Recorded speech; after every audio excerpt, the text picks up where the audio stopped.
بسم اللہ الحمدللہ الصلاۃ والسلام علی رسول اللہ اما بعد۔ ہر انسان کی یہ خواہش ہے کہ اس کا گھر ہر قسم کی مصیبتوں، پریشانیوں اور ہر قسم کے شیطانی اثرات سے مکمل محفوظ رہے۔ کچھ نادان لوگ اپنے گھروں کے دروازوں پر ھذا من فضل ربی لکھ کر یہ سمجھتے ہیں کہ ان کے گھر مصیبتوں اور پریشانیوں سے بچا لیے جائیں گے، اور کچھ بے علم لوگ اپنے گھروں کی چھتوں پر سیاہ ہنڈیا اس غرض سے رکھ دیتے ہیں کہ اس کی وجہ سے ہمارا گھر شیطانی اثرات سے اور نظر بد سے مکمل محفوظ رہے گا۔ اگر ہم چاہتے ہیں کہ ہمارے گھر مشکلات سے، مصیبتوں سے اور پریشانیوں سے بچے رہیں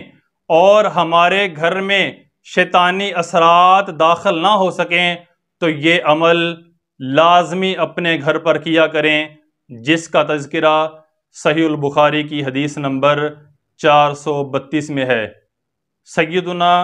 عبداللہ بن عمر رضی اللہ تعالی عنہ بیان فرماتے ہیں کہ رسول اللہ صلی اللہ علیہ وسلم نے ارشاد فرمایا، اجعلوا فی بیوتکم من صلاتکم ولا تتخذوها قبورا۔ رسول اللہ صلی اللہ علیہ وسلم نے ارشاد فرمایا، تم اپنی بعض نمازیں اپنے گھروں میں ادا کیا کرو، ولا تتخذوها قبورا، اور اپنے گھروں کو قبرستان نہ بناؤ۔ یعنی جس گھر میں نماز کی ادائیگی نہیں کی جاتی وہ گھر قبرستان کی مانند ہے۔ اگر ہم چاہتے ہیں کہ ہمارے گھروں پر اللہ سبحانہ و تعالیٰ کی رحمت نازل ہو اور اللہ تعالیٰ ہمارے گھر پر خیر اور بھلائی نازل کریں، تو اپنے گھر میں نفلی نماز کا زیادہ سے زیادہ اہتمام کیا کریں، جیسا کہ صحیح مسلم میں ہے۔ سیدنا جابر رضی اللہ تعالی عنہ بیان فرماتے ہیں کہ رسول اللہ صلی اللہ علیہ وسلم نے ارشاد فرمایا، جب تم مسجد میں فردی نماز ادا کر لو تو کچھ حصہ اپنے گھروں کے لیے بچا کر رکھ لیا کرو اور گھروں میں نماز ادا کیا کرو۔ اس کی وجہ کیا ہے؟ فَإِنَّ اللَّهَ جَائِلٌ فِي بَيْتِهِ مِن صَلَاتِهِ خَيْرًا، اللہ سبحانہ و تعالی گھر میں نماز پڑھنے کی برکت کی وجہ سے اس گھر پر اپنی رحمتوں کا اور اپنی برکتوں کا، اور اللہ تعالیٰ اس گھر پر بھلائی نازل کرتے رہیں گے۔ یعنی جو آدمی اپنے گھر میں نفلی نماز ادا کرتا ہے، اللہ سبحانہ و تعالیٰ اس گھر کو خیر اور برکت سے بھر دیتے ہیں۔ مسجد میں فرضی نماز ادا کرنے کے بعد جو بندہ گھر میں آ کر نفلی نماز کا اہتمام کرتا ہے، نفلی نماز گھر میں ادا کرتا ہے، اس کا نفلی نماز گھر میں ادا کرنا مسجد میں نفلی نماز ادا کرنے سے بہتر اور اعلیٰ ہے۔ مسجد نبوی میں ایک نماز ادا کرنے کا ثواب 1000 نماز کے برابر ہے، لیکن رسول اللہ صلی اللہ علیہ وسلم فرضوں کے علاوہ بقیہ تمام نماز اپنے گھر میں ادا کیا کرتے تھے، اور رسول اللہ صلی اللہ علیہ وسلم نے اپنے صحابہ کرام رضوان اللہ اجمعین کو بھی یہی تعلیم دی ہے کہ وہ اپنے گھروں میں نفلی نماز کا اہتمام کیا کریں، جیسا کہ